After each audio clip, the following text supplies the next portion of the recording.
तो कैसे हो आप सब लोग। आई होप कि आप सभी बहुत ही अच्छे होंगे। तो आज की वीडियो में हम लोग बात करेंगे अपने मैकेनिज्म या फिर पैथोजेनेसिस ऑफ सेल इंजरी के बारे में। अब पैथोजेनेसिस को हम लोगों ने अपने फर्स्ट लेक्चर में देखा था। पैथोजेनेसिस का मतलब क्या होता है? मैकेनिज्म, मोड या फिर मैनर ऑफ डिजीज। यानी कि अगर मान लो कोई भी बीमारी है या फिर कोई भी इंजरी है तो वो किस तरीके से हो रही है, उसके होने का क्या प्रोसेस है, कौन से मैकेनिज्म के थ्रू वो हो रही है। तो उसी को हम लोग यहाँ पे आज की वीडियो में देखेंगे। बेसिकली हम लोग बात कर रहे हैं अपनी सेल इंजरी के बारे में। तो हम लोग देखेंगे कि जो हमारी सेल इंजरी है वो किस किस तरीके से, मतलब कौन कौन से स्टेप होते हैं जिसके थ्रू हमारी सेल में इंजरी देखने को मिलती है। तो आप लोग कॉपी और पेन लेके बैठ जाइए और हम लोग अपना आज का वीडियो स्टार्ट करते हैं। अब देखो यहाँ पे बात करें तो injury to cell may have many causes that can be either known और unknown, but in most of the cases oxygen plays a central role in cell injury. देखो वैसे तो सेल इंजरी के बहुत सारे रीजन हो सकते हैं, है ना, बहुत सारी वजहों से हो सकता है हमें पता हो या फिर कभी कभी अननोन भी होता है, यानी कभी कभी हमें पता भी नहीं होता है। लेकिन ज़्यादातर जो सेल इंजरी होती है वो ऑक्सीजन की वजह से होती है, यानी कि जब ऑक्सीजन की कमी हो जाती है। बेसिकली हम लोग बात करें तो जब हमें हाइपॉक्सिया या फिर इसेमिया हो जाता है तभी हमें जो है सेल इंजरी देखने को मिलती है। अब हाइपॉक्सिया में क्या होता है कि लॉस ऑफ ऑक्सीजन हो जाता है, और इसेमिया में क्या होता है, हमारा लॉस ऑफ ब्लड सप्लाई हो जाता है। अब देखो एक चीज़ आप लोग समझो कि अगर यहाँ पे लॉस ऑफ ब्लड हो रहा है तो अल्टीमेटली ऑक्सीजन का भी लॉस हो रहा है, क्योंकि जो ऑक्सीजन उसको कैरी कौन करता है, उसको हमारी बॉडी में सर्कुलेट कौन करता है, हमारा ब्लड ही करता है। ब्लड ही यहाँ पे ऑक्सीजन को लेके जाता है। तो अगर ब्लड लॉस हो रहा है तब भी ऑक्सीजन का लॉस हो रहा है, और ऑक्सीजन का लॉस तो हो ही रहा है। तो कुल मिलाकर बात यह है कि ऑक्सीजन की वजह से ही हमें ज़्यादातर सेल इंजरी के केसेस देखने को मिलते हैं। तो यहाँ पे हम लोग अपनी पैथोजेनेसिस ऑफ सेल इंजरी को यहाँ पे 3-4 स्टेप में या फिर कह सकते हो 3-4 पार्ट में डिवाइड कर सकते हैं। पहला हो गया हमारे यहाँ पे सेल मेम्ब्रेन डैमेज, दूसरा हो गया माइटोकॉन्ड्रियल डैमेज, थर्ड हो गया हमारे यहाँ पे राइबोसोम डैमेज, एंड फोर्थ हो गया हमारे यहाँ पे न्यूक्लियर या फिर कह सकते हो न्यूक्लियस का डैमेज। अब देखो इन चारों के बारे में तो हम लोग बात करेंगे ही, बट सबसे पहले हम लोग यहाँ पे थोड़ा सा सेल को रिवाइज करेंगे, यानी सेल के बारे में देखेंगे कि सेल के अंदर क्या क्या चीज़ें होती हैं। और उसके बाद हम लोग यहाँ पे थोड़ा सा इसको एक फ्लो चार्ट से समझेंगे कि असल में यहाँ पे किस तरीके से क्या क्या हमारे स्टेप हो रहे हैं। तो सबसे पहले हम लोग थोड़ा सा सेल को रिवाइज करते हैं। देखो जो हमारी सेल होती है तो आपको पता है सेल के ऊपर सबसे पहले क्या होती है, हमारी सेल मेम्ब्रेन होती है ना। सेल मेम्ब्रेन यानी सेल की सबसे आउटर कवरिंग। और सबसे इम्पॉर्टेंट बात कि जो हमारी सेल मेम्ब्रेन है वो किसकी बनी होती है, बाई लेयर ऑफ फॉस्फोलिपिड, यानी कि आप लोग कह सकते हो कि हमारी ये फॉस्फोलिपिड की बनी हुई होती है। देखो ये बहुत इंपॉर्टेंट पॉइंट्स हैं, अभी आज की वीडियो में इसका जो है यूज भी होने वाला है। तो यहाँ पे हमारी सेल मेम्ब्रेन हो गई बाई लेयर ऑफ फॉस्फोलिपिड। और उसके बाद यहाँ पे देखो तो इसके अंदर अगर हम लोग अपने कुछ इंपॉर्टेंट स्ट्रक्चर्स की बात करें तो हमारा सेल के अंदर हमारा माइटोकॉन्ड्रिया होता है, बहुत important. Mitochondria powerhouse of cell, है ना, एटीपी का फॉर्मेशन करता है, एटीपी की सिंथेसिस। और उसके बाद यहाँ पे हमारा न्यूक्लियस तो होता ही है, न्यूक्लियस होता है सेंटर में, है ना, हमारा न्यूक्लियस। अब देखो यहाँ पे जो हमारा न्यूक्लियस है ना, तो इसके अंदर भी हमें कुछ चीज़ें देखने को मिलती हैं। बेसिकली हमें यहाँ पे जो है अपना क्रोमैटिन फाइबर्स के स्ट्रक्चर्स देखने को मिलते हैं। देखो यही हमारे क्या करते हैं, डीएनए का फॉर्मेशन करते हैं। तो ये हमारा क्या होता है, क्रोमैटिन। और उसके बाद हम लोग बात करें तो यहाँ पे हमें जो है अपना एंडोप्लाज्मिक रेटिकुलम देखने को मिलता है। अब देखो ये भी यहाँ पे दो टाइप के होते हैं। एक होता है हमारा यहाँ पे क्या होता है, स्मूथ एंडोप्लाज्मिक रेटिकुलम। अब स्मूथ से क्या मतलब है, देखो ये हमारा हो गया स्मूथ, ईआर मतलब एंडोप्लाज्मिक रेटिकुलम। और एक हो गया हमारा यहाँ पे rough endoplasmic reticulum, rough ER. अब देखो स्मूथ और रफ हम लोग कैसे डिवाइड करते हैं। जो हमारा रफ एंडोप्लाज्मिक रेटिकुलम है उसमें हमें यहाँ पे राइबोसोम्स अटैच देखने को मिलते हैं, यानी कि इनका जो सरफेस होता है वहाँ पे राइबोसोम हमें देखने को मिलते हैं, तो वो हो जाता है रफ। और अगर राइबोसोम नहीं है तो वो हो जाता है हमारा यहाँ पे स्मूथ। और जो हमारी सेल है उसके सेंटर में तो हमें यहाँ पे राइबोसोम्स देखने को मिलते ही हैं। और जो हमारा बीच का लिक्विड होता है उसको हम लोग क्या बोलते हैं, साइटोप्लाज्म। और साइटोप्लाज्म के अंदर भी जो हमारा मेन लिक्विड वाला पार्ट होता है उसको हम लोग बोलते हैं साइटोसोल। ठीक है, साइटोसोल। और यहाँ पे देखो बहुत इंपॉर्टेंट चीज़ कि जो हमारी सेल है तो उस पर हमें यहाँ पे दो चीज़ें देखने को मिलती हैं मेजरली अपने यहाँ पे हमारी मेम्ब्रेन के पास। देखो एक होते हैं हमारे यहाँ पे चैनल्स। देखो यहाँ पे चैनल्स क्या होते हैं, चैनल्स बेसिकली हमारे, आप कह सकते हो कि चैनल्स हमारे वो चीज़ें होती हैं जो कि नॉर्मली यहाँ पे सेल के अंदर और बाहर किसी भी सब्सटेंस का ट्रांसफ़र अलाउ करती हैं। यानी देखो इनके थ्रू क्या होता है कि इनको किसी तरह की एटीपी वगैरह की, एनर्जी वगैरह की ज़रूरत नहीं होती है। ये नॉर्मली यहाँ पे इनके थ्रू कोई भी सब्सटेंस अंदर आ भी सकता है और बाहर भी जा सकता है। और एक हमें यहाँ पे देखने को मिलता है हमारा पंप। देखो दो चीज़ें होती हैं, इसको ध्यान से समझना। एक होता है चैनल, जो कि नॉर्मली यहाँ पे इसको किसी तरह की एनर्जी की ज़रूरत नहीं होती है, ये नॉर्मली हमारे डिफ्यूजन के लॉ पे फॉलो करता है। और एक होता है हमारे यहाँ पे पंप, जो कि हमारा एक्टिव ट्रांसपोर्ट का सिस्टम होता है, जो कि एनर्जी को यूज करता है, ठीक है।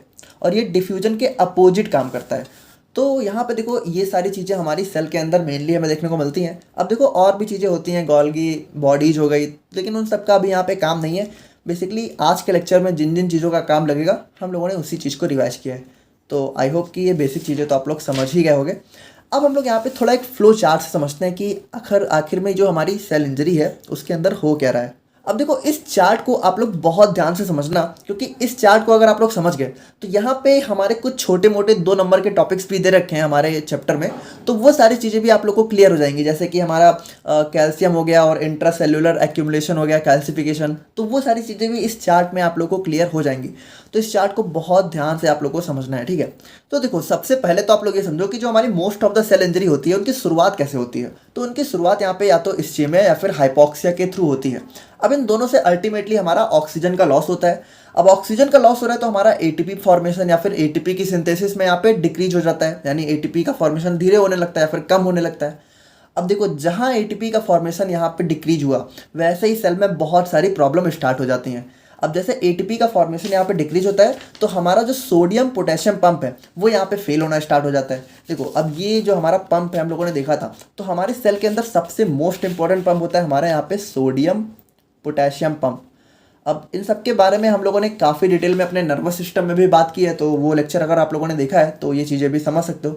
बाकी देखो सिंपली समझो कि सोडियम पोटेशियम पंप होता है जो कि क्या करता है, यहाँ पे देखो इसका काम बहुत इंपॉर्टेंट होता है। ये हमारा जो है 3Na+ को बाहर लेके जाता है और 2K+ को यहाँ पे सेल के अंदर लेके आता है। यानी सिंपली आप कह सकते हो कि हमारा सोडियम को सेल से बाहर निकालने का काम करता है और पोटेशियम को सेल के अंदर लाने का काम हमारा सोडियम पोटेशियम पंप करता है। तो जैसे यहाँ पे एटीपी कम हो जाता है, क्योंकि देखो जो हमारा पंप है ना, इसको यहाँ पे एनर्जी की जरूरत होती है, और एनर्जी कैसे मिलती है, एनर्जी मिलती है एटीपी के थ्रू। तो अगर एटीपी ही कम हो गया तो यहाँ पे पंप फेल हो जाएगा, और जैसे ही यहाँ पे पंप फेल होगा क्या, influx of Na+H2O and outflux of K+ increase हो जाएगा। यानी कि सिंपली यहाँ पे समझो होगा क्या कि जैसे ही ये पंप फेल हुआ तो हमारे सेल के अंदर सोडियम भरना चालू हो जाएंगे, क्योंकि देखो ये पंप क्या कर रहा था, सोडियम को हमारे सेल से बाहर लेके जा रहा था। लेकिन जब ये पंप ही फेल हो गया तो क्या होगा, हमारे सेल के अंदर सोडियम का एक्यूमुलेशन, देखो एक्यूमुलेशन का मतलब होता है इकट्ठा हो जाना। तो यहाँ पे सेल के अंदर हमारे बहुत सारे सोडियम इकट्ठा होना चालू हो जाएंगे। और यहाँ पे एक चीज़ आप लोग समझना कि जो हमारा सोडियम होता है इसकी वाटर के प्रति जो है एफिनिटी बहुत ज़्यादा होती है। यानी ये वाटर से बहुत ज़्यादा आप कह सकते हो कि एक टाइप का लगाव होता है। तो जैसे सोडियम अगर बढ़ रहा है तो यहाँ पे वाटर भी हमारी सेल के अंदर इंक्रीज होना चालू हो जाएगा। और उसके बाद यहाँ पे क्या होगा, आउटफ्लक्स ऑफ K+, यानी कि देखो ये जो हमारा पंप है, अब ये देखो 3Na+ को बाहर लेके जा रहा है लेकिन K+ को अंदर ला रहा है। अब देखो पोटेशियम की हमारे सेल को ज़रूरत होती है, लेकिन जब ये पंप फेल होगा तो क्या होगा, हमारा पोटेशियम जो है सेल के बाहर जाना चालू हो जाएगा, ठीक है। क्योंकि सेल के अंदर ऑलरेडी पोटेशियम बहुत ज़्यादा होता है, तो ये चैनल के थ्रू हमारा पोटेशियम क्या होगा, इसका जो है हमारा आउटफ्लक्स बढ़ जाएगा, यानी बाहर जाना। अब इसकी वजह से अल्टीमेटली होगा क्या, सेल स्वेलिंग चालू हो जाएगी। सेल स्वेलिंग का मतलब क्या है, देखो जैसे जैसे यहाँ पे सोडियम और वाटर सेल के अंदर बढ़ता जाएगा तो सेल का क्या होगा, देखो जैसे अब इसके अंदर इकट्ठा होना चालू हो गया। अब किसी चीज़ के अंदर अगर मान लो पानी भर जाता है तो क्या होता है, वो चीज़ फूल जाती है। तो हमारी सेल क्या होगी, सेल हमारी थोड़ा सा फूल जाएगी, और सेल के फूल जाने को हम लोग बोलते हैं सेल स्वेलिंग। Cell swelling. अब देखो ये सारे टॉपिक्स आप लोग के जो भी फर्स्ट यूनिट है उसमें 2-2 नंबर में पूछे जाते हैं। तो अब इस तरीके से आप लोग बहुत आराम से बना के लिख सकते हो, है ना। अब उसके बाद हम लोग बात करें तो हमारा दूसरा क्या होगा, देखो दूसरा होगा हमारे यहाँ पे एनाएरोबिक ग्लाइकोलिसिस। अब एक चीज़ आप लोग समझना कि जो हमारी सेल है उसके अंदर होती है रेस्पिरेशन की प्रोसेस, जो कि 2 टाइप की होती है। एक होती है एरोबिक, एक होती है एनाएरोबिक। एरोबिक क्या होता है, उसको यहाँ पे ऑक्सीजन की ज़रूरत होती है, और एनाएरोबिक क्या होता है, जिसको ऑक्सीजन की ज़रूरत नहीं होती है। तो यहाँ पे देखो जब ऑक्सीजन की कमी होगी तो ऑक्सीजन तो मिलेगा नहीं, तो क्या होगा, यहाँ पे एरोबिक तो हो नहीं पाएगी, तो यहाँ पे एनाएरोबिक ग्लाइकोलिसिस चालू हो जाएगी। लेकिन यहाँ पे जो हमारी एनाएरोबिक ग्लाइकोलिसिस है इसका एक बहुत ही मेजर नुकसान होता है कि यहाँ पे ये लैक्टिक एसिड को प्रोड्यूस करता है बाई प्रोडक्ट के फॉर्म में। और देखो यहाँ पे अगर एसिड बढ़ गया तो क्या होगा, हमारा पीएच जो है डिक्रीज करेगा, क्योंकि देखो एसिड का पीएच कम होता है। तो जैसे जैसे सेल के अंदर एसिड बढ़ रहा है तो सेल का पीएच यहाँ पे क्या हो रहा है, सेल का पीएच यहाँ पे डिक्रीज हो रहा है। अब इसकी वजह से देखो क्या होता है, हमारा क्लम्पिंग ऑफ क्रोमैटिन चालू हो जाती है। देखो यहाँ पे जो हमारा न्यूक्लियस है, तो न्यूक्लियस के अंदर हमारे क्या होते हैं, क्रोमैटिन्स होते हैं। अब क्रोमैटिन से यहाँ पे क्लम्पिंग, क्लम्पिंग का मतलब होता है कि यहाँ पे जो हमारे क्रोमैटिन्स है ना, ये जो अलग अलग आपको दिख रहे हैं, ये यहाँ पे थोड़ा आप कह सकते हो कि चिपकना चालू हो जाते हैं। अब देखो इनके चिपकने से होता क्या है कि सबसे पहले तो ये चिपकते हैं, अब चिपकने के बाद क्या होता है, ये छोटे छोटे यहाँ पे टुकड़ों में टूट जाते हैं। अब अल्टीमेटली क्या होता है, देखो इसकी वजह से हमारा जो है न्यूक्लियस की डैमेज शुरू हो जाती है। देखो यहाँ पे होगा क्या, जैसे जैसे लैक्टिक एसिड बढ़ता जाएगा, जैसे जैसे सेल का पीएच यहाँ पे घटता जाएगा, तो उसकी वजह से क्या होगा, यहाँ पे अल्टीमेटली हमारे ये लाइसोसोम को भी एक्टिव कर देगा। अच्छा, एक स्ट्रक्चर के बारे में हम लोगों ने बात नहीं की, सबसे इंपॉर्टेंट है लाइसोसोम। देखो लाइसोसोम ये होता है हमारा लाइसोसोम, बहुत इंपॉर्टेंट है, ये तो हमारा सबसे इंपॉर्टेंट है। बेसिकली ये क्या होता है, इसको हम लोग बोलते हैं सेल की सुसाइडल बैग भी बोलते हैं।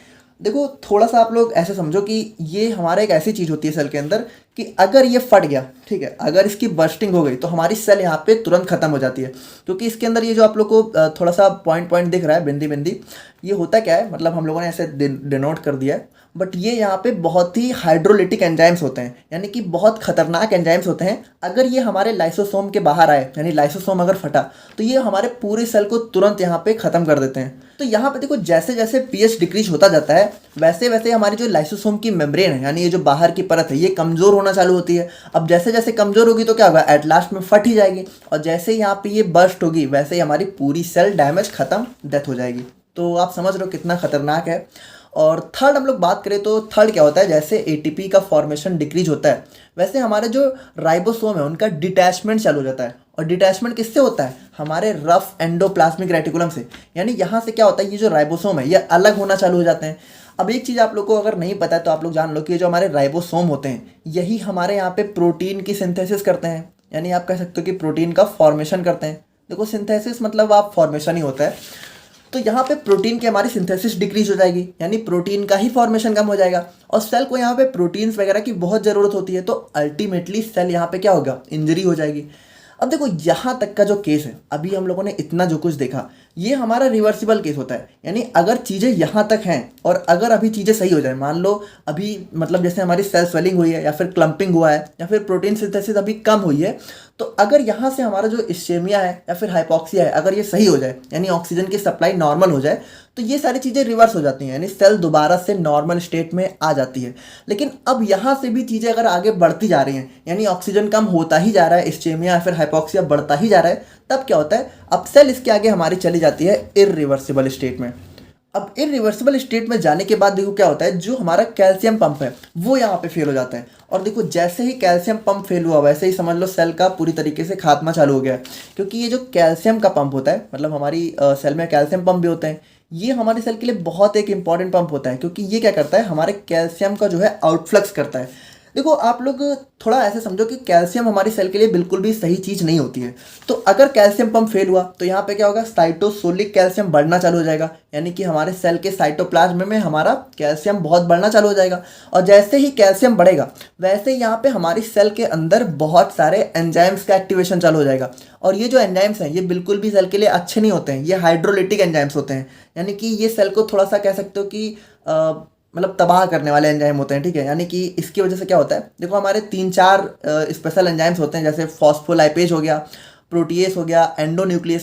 देखो जिसके आगे आप लोग को एस लगा मिल जाए, फिर समझ लो वो कुछ ना कुछ यहाँ पे ख़त्म करने वाला है, यानी किसी चीज़ को यहाँ पे कह सकते हो डैमेज करने वाला है। तो यहाँ पे फॉस्फोलाइपेज, प्रोटीएज, एंडोन्यूक्लियस और एटीपेज, अब ये क्या करेंगे, देखो फॉस्फोलाइपेज क्या करेगा, हमारी मेम्ब्रेन को डैमेज करेगा, क्योंकि मेम्ब्रेन हमारी फॉस्फोलिपिड की बनी होती है, तो ये क्या करेगा, मेम्ब्रेन डैमेज कर देगा। और प्रोटीएस क्या करेगा, प्रोटीन डैमेज करेगा। एंडोन्यूक्लियस क्या करेगा, हमारा न्यूक्लियस डैमेज करेगा। और एटीपेस हमारा क्या कर रहा है, एटीपी को डैमेज करेगा। और देखो अल्टीमेटली ये सारी चीज़ें क्या करेंगी, ये जो एंजाइम्स है जैसे जैसे ये बढ़ते जाएंगे, तो अल्टीमेटली हमारा लाइसोसोम डैमेज होगा। और जैसे ही लाइसोसोम डैमेज हुआ, देखो लाइसोसोम जहाँ बर्स्ट हुआ, जहाँ डैमेज हुआ, वैसे ही समझ लो सेल खत्म। क्योंकि ये जैसे ही यहाँ पे बर्स्ट होता है, सेल पूरी तरीके से खत्म हो जाती है, क्योंकि इसके अंदर जो भी एंजाइम्स होते हैं वो बहुत खतरनाक होते हैं, बहुत ज़्यादा। तो देखो कुछ इस तरीके से हमारी सेल इंजरी का मैकेनिज्म होता है। अब यहाँ पे देखो हमारे कुछ 2-3 छोटे छोटे टॉपिक्स हैं, वो भी यहाँ पे क्लियर हैं। जैसे कि इंट्रासेल्युलर एक्यूमुलेशन क्या होता है, जब भी हमारे यहाँ पे सोडियम वाटर बढ़ जाता है तो उसी को हम लोग यहाँ पे इंट्रासेल्युलर एक्यूमुलेशन बोलते हैं। या फिर सेल स्वेलिंग भी हमारा यही चीज़ होता है। और उसके बाद यहाँ पे कैल्सिफिकेशन भी वही चीज़ होता है, जो हमारा कैल्शियम का सेल के अंदर बढ़ जाना। तो ये सारी चीज़ें भी यहाँ से आप लोग बना के लिख सकते हो, और चाहो तो आप लोग इस चार्ट से ही बहुत कुछ बना के लिख सकते हो। तो अब हम लोग यहाँ पे थोड़ा सा बात कर लेते हैं अपने pathogenesis of reversible and irreversible cell injury के बारे में, और उसके बाद हम लोग अपने उन चारों पॉइंट्स को एट लास्ट में डिस्कस करेंगे, जैसे कि हमारा माइटोकॉन्ड्रियल डैमेज और हमारा cell membrane damage, nuclear damage, वो सारी चीज़ें अभी हम लोग यहाँ पे इस वाले पॉइंट के बाद देख रहे हैं। तो अगर हम लोग यहाँ पे pathogenesis of reversible cell injury की बात करें तो यहाँ पे देखो हम लोगों ने क्या देखा था, जो हमारा यहाँ तक का पॉइंट था, देखो ये इतना हमारा क्या था, रिवर्सिबल। तो ये देखो यही सारी चीज़ें वहाँ पे आप लोग को थोड़ा सा पॉइंट के फॉर्म में लिख देनी है, और कुछ है थोड़ी। देखो अगर पैथोजेनेसिस ऑफ रिवर्सिबल इंजरी की बात करें तो यहाँ पे क्या हो गया, हाइपॉक्सिया या फिर इश्केमिया हमारा क्या करेगा, leads to decrease generation of cellular ATP, यानी एटीपी का फॉर्मेशन कम करेगा। अब इसकी वजह से क्या होगा, sodium potassium pump damage leads to accumulation of sodium and water inside the cell which ultimately cause cell swelling, यानी कि इसकी वजह से क्या होगा, सेल स्वेलिंग हो जाएगी। और यहाँ पे increased anaerobic glycolysis leads to increase formation of lactic acid which cause clumping of chromatin, यानी कि जैसे जैसे एनाएरोबिक ग्लाइकोलिसिस बढ़ेगा, क्योंकि एरोबिक तो हो नहीं पाएगा, ऑक्सीजन की सप्लाई कम है, तो एनाएरोबिक होगा, और एनाएरोबिक का बाई प्रोडक्ट हमारा क्या होता है, लैक्टिक एसिड, जो कि क्रोमेटिन की क्लम्पिंग कॉज कर देगा। और यहाँ पे फिर क्या होगा, detachment of ribosome from endoplasmic reticulum leads to decreased formation of proteins, यानी प्रोटीन का फॉर्मेशन कम हो जाएगा। और बात करें हम लोग यहाँ पे अपने pathogenesis of irreversible cell injury, तो यहाँ पे देखो क्या होगा, सबसे पहले हमारा कैल्शियम का इन्फ्लक्स इंक्रीज हो जाएगा, जिसकी वजह से हमारा माइटोकॉन्ड्रियल डैमेज होगा, माइटोकॉन्ड्रिया डैमेज हो जाएगा। अभी माइटोकॉन्ड्रियल डैमेज में इस चीज़ को हम लोग ध्यान से देखेंगे। और उसके बाद फास्फोलाइपेज एक्टिवेशन से क्या होगा, मेम्ब्रेन डैमेज, फिर प्रोटीएस एक्टिवेशन से प्रोटीन डैमेज, एंडोन्यूक्लियस से न्यूक्लियर डैमेज, एटीपेज से एटीपी डैमेज, और एट लास्ट में क्या होगा, ये सारी चीज़ें हमारे लाइसोसोम एंजाइम्स को बस्ट कर देंगी, जिसकी वजह से पूरी हमारी सेल डेथ हो जाएगी। तो अब हम लोग यहाँ पे फाइनली बात करते हैं अपने कुछ जनरल स्टेप्स या फिर पैथोजेनेसिस ऑफ सेल इंजरी के बारे में। देखो ये सारी चीज़ें हम लोग थोड़ा सा आपके सिलेबस के हिसाब से ही डिजाइन कर रहे हैं, वरना हमारा जो सेल डैमेज है, ठीक है, या फिर कह सकते हो पैथोजेनेसिस है, वो तो उतना ही है, लेकिन अब ये सारी चीज़ें आपके सिलेबस में दे रखी हैं, तो इसको भी आपके लिए देखना जरूरी है। बाय द वे आप देख चुके हो ऑलरेडी वही चीज़ है जो आप लोग समझ चुके हो। जैसे सेल मेम्ब्रेन डैमेज की बात करें तो यहाँ पे देखो क्या है, membrane of cell can be easily damaged by any type of destructive physical agents like heat और रेडिएशन।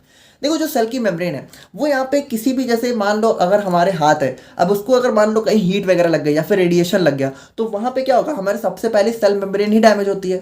अब यहाँ पे loss of oxygen supply caused by hypoxia decrease the ATP formation and due to this essentials materials that cell needs to survive gets reduced, यानी कि जैसे जैसे hypoxia होता है तो एटीपी का फॉर्मेशन डिक्रीज होता है, और जैसे एटीपी का फॉर्मेशन डिक्रीज होगा तो हमारे सेल को जो भी एसेंशियल मटेरियल होते हैं, यानी जरूरी चीज़ें होती हैं जो सेल को सर्वाइव करने के लिए चाहिए ही चाहिए, वो मिलना कम हो जाती हैं। तो उसकी वजह से भी क्या होता है, अल्टीमेटली सेल मेम्ब्रेन डैमेज होती है। Also, the membrane damage increases the influx of calcium ions inside the cell, which ultimately plays major role in cell injury.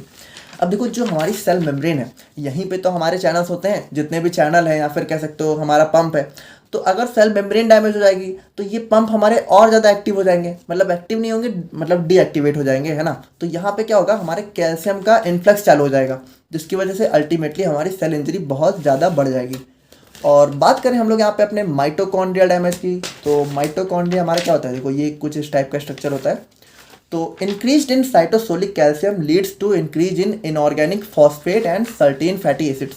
देखो थोड़ा ध्यान से समझना, जैसे जैसे कैल्शियम हमारी सेल के अंदर बढ़ेगा, उसकी वजह से हमारा जो हमारा सेल है उसके अंदर इनऑर्गेनिक फॉस्फेट और कुछ हमारे फैटी एसिड्स होते हैं, उनका अमाउंट भी बढ़ना चालू हो जाएगा। अब ये जो हमारा इनऑर्गेनिक फॉस्फेट है और जो भी फैटी एसिड है, ये अकेले मिलके हमारे माइटोकॉन्ड्रिया को डैमेज नहीं कर सकते, लेकिन जब यहाँ पे कैल्शियम के साथ इनका इन्फ्लक्स हो जाता है, यानी कैल्शियम के साथ यहाँ पे अटैच हो जाते हैं, तब क्या होता है, देखो ये तीनों मिलके हमारे माइटोकॉन्ड्रिया को एक्सट्रीम लेवल पे डैमेज करते हैं। यानी देखो सिंपल है, ये दोनों अकेले नहीं कर सकते, लेकिन कैल्शियम, चूंकि कैल्शियम बढ़ता ही जा रहा है सेल के अंदर, तो अब कैल्शियम भी इनके साथ मिल गया, तो ये तीनों मिलके बहुत बुरी तरीके से हमारे माइटोकॉन्ड्रिया को डैमेज करते हैं। यहाँ पे बल्कि जो हमारा कैल्शियम है वो अकेले ही हमारे माइटोकॉन्ड्रिया को बहुत ज़्यादा डैमेज कर सकता है। यानी देखो हम लोगों ने ऑलरेडी डिस्कस कर लिया है कि जो कैल्शियम है ये हमारे सेल के लिए बिल्कुल भी अच्छा नहीं होता है, यानी ये हमारे सेल के अंदर जितना कम रहे उतना ही अच्छा होता है। अब उसके बाद हम लोग बात करें अपने राइबोसोम डैमेज की, तो यहाँ पे हमारा decreased ATP formation leads to detachment of ribosomes from rough endoplasmic reticulum which ultimately leads to decreased protein synthesis. हम लोगों ने ऑलरेडी देखा है कि जो हमारा एटीपी है जैसे वो कम बनेगा तो हमारा क्या होगा, तो हमारे राइबोसोम हमारे एंडोप्लाज्मिक रेटिकुलम से डिटैच हो जाएंगे, ठीक है। तो उसकी वजह से अल्टीमेटली हमारे प्रोटीन सिंथेसिस कम हो जाएगी, प्रोटीन का फॉर्मेशन कम हो जाएगा। Now decrease in the protein synthesis ultimately leads to major cell injury. और प्रोटीन हमारा इतना इंपॉर्टेंट पार्ट होता है हमारे सेल के लिए, वही नहीं बनेगा तो हमारी सेल इंजरी होगी ही अल्टीमेटली। और बात करें हम लोग यहाँ पे अपने न्यूक्लियर डैमेज की, the decrease in the ATP formation and loss of oxygen supply leads to increased anaerobic glycolysis which results in the increased formation of lactic acid. देखो जैसे ऑक्सीजन की सप्लाई कम हो रही है तो हमारा क्या होगा, एनाएरोबिक ग्लाइकोलिसिस बढ़ जाएगा, जिसकी वजह से क्या होगा, लैक्टिक एसिड का फॉर्मेशन बढ़ जाएगा। लैक्टिक एसिड का फॉर्मेशन यहाँ पे बढ़ने से क्या होगा, क्लम्पिंग ऑफ क्रोमैटिन चालू हो जाएगी और पीएच का फॉल चालू हो जाएगा, पीएच कम हो जाएगा। और जैसे ही पीएच कम हो जाएगा क्या होगा, bursting to lysosomal enzymes which ultimately cause cell death. यानी पीएच कम होगा तो हमारा जो लाइसोसोम है उसकी मेम्ब्रेन डैमेज होगी और उसकी वजह से क्या होगा, लाइसोसोम हमारा बर्स्ट हो जाएगा, यानी कह सकते हो ब्लास्ट हो जाएगा और अल्टीमेटली सेल डेथ हो जाएगी। तो अब यहाँ पे देखो एक छोटा सा पॉइंट और है, तो इसको भी हम लोग यहाँ पे डिस्कस कर लेते हैं। तो यहाँ पे जो हमारी सेल इंजरी है उसमें हमारे फ्री रेडिकल्स भी एक बहुत ही इंपॉर्टेंट रोल प्ले करते हैं।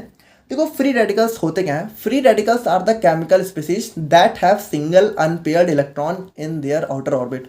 तो यहाँ पे देखो जो हमारे फ्री रेडिकल्स हैं वो हमारे ऐसे केमिकल सब्सटेंस होते हैं जिनकी आउटर ऑर्बिट में एक फ्री अनपेयर इलेक्ट्रॉन होता है।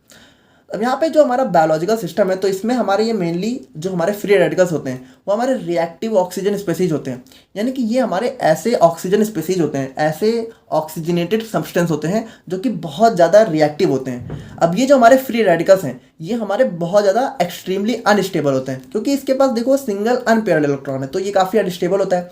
And react with cell membrane and nucleic acid in the cell, जो क्या करते हैं हमारी सेल मेम्ब्रेन और न्यूक्लिक एसिड से यहाँ पे रिएक्शन चालू कर देते हैं और उसकी वजह से क्या होता है, देखो अल्टीमेटली यहाँ पे ये सेल को बहुत ज़्यादा नुकसान पहुँचाना चालू कर देते हैं।